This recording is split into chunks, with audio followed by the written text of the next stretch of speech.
Öyle gelin.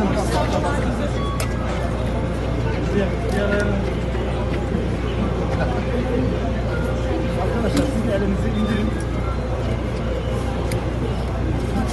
Biraz daha biraz. Biraz sizde.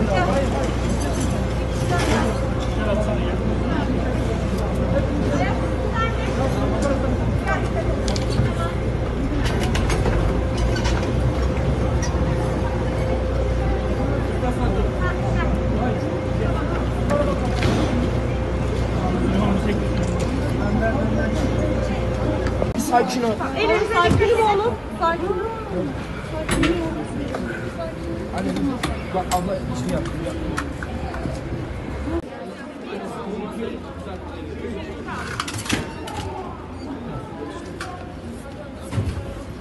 Dur ben gidip içeriden alayım.